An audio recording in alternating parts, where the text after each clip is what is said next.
నమస్కారం ఎల్జేసీ TV news కి స్వాగతం. డిజిటల్ యుగంలో ఇంటర్నెట్ వినియోగం విస్తృతంగా పెరుగుతున్న కొద్దీ సైబర్ నేరాలు కూడా వేగంగా పెరుగుతున్నాయని డీజీపీ హరీష్ కుమార్ గుప్తా అన్నారు.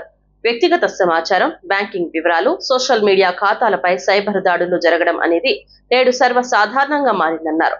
ఇటీవల కాలంలో స్మార్ట్ ఫోన్ల వినియోగం పెరగడంతో సోషల్ మీడియా ఖాతాలకు ఉదాహరణకు వాట్సాప్, టెలిగ్రామ్ తదితర తెలియని మొబైల్ ఫోన్ నంబర్లు మరియు గ్రూపుల నుండి ఏపీకే ఆండ్రాయిడ్ ప్యాకేజ్ ఉదాహరణకు PM Kisan Yojana number 009 APK, ICICI bank credit card apply .apk, SBI eKYC.apk, YONO SBI.apk files తరచుగా వస్తున్నాయన్నారు. కొన్ని ఏపీకే ఫైల్స్ లో మాల్వేర్, స్పైవేర్ లేదా ట్రోజన్ కోడ్లు ఉంటున్నాయన్నారు. యూజర్ తెలియకుండా ఏపీకే ఆండ్రాయిడ్ ప్యాకేజ్ ఫైల్స్ ను క్లిక్ చేసిన వెంటనే ఫోన్ లో ఉన్న వ్యక్తిగత సమాచారం, bank account details, passwords, contacts, messages, gallery files వంటి వ్యక్తిగత డేటా హ్యాకర్ల చేతిలో పడతాయన్నారు. వాళ్ళు ఒకే ఒక్క క్లిక్ తో ఖాతాల్లో ఉన్న డబ్బు మొత్తాన్ని ఖాళీ చేయడంతో పాటుగా మొబైల్లో ఉన్న వ్యక్తిగత సమాచారం ఆధారంగా బ్లాక్ మెయిలింగ్లకు దిగుతున్నారన్నారు.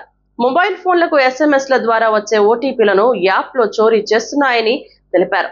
వాస్తవ సంఘటన ఇటీవల సత్యసాయి జిల్లా కనగానిపల్లి ప్రాంతానికి చెందిన ఒక రైతు వాట్సాప్ కు కేంద్ర ప్రభుత్వ పథకమైన పీఎం కిసాన్ యోజన పేరుతో నకిలీ ఏపీకే ఫైలు రాగా ఆ రైతు దాన్ని అధికారిక యాప్ గా భావించి డౌన్లోడ్ చేయడంతో ఆ రైతు యొక్క ఎస్బీఐ బ్యాంకు ఖాతా నుండి 94,000 రూపాయలు సైబర్ నేరగాళ్లు కాజేయడం జరిగిందన్నారు.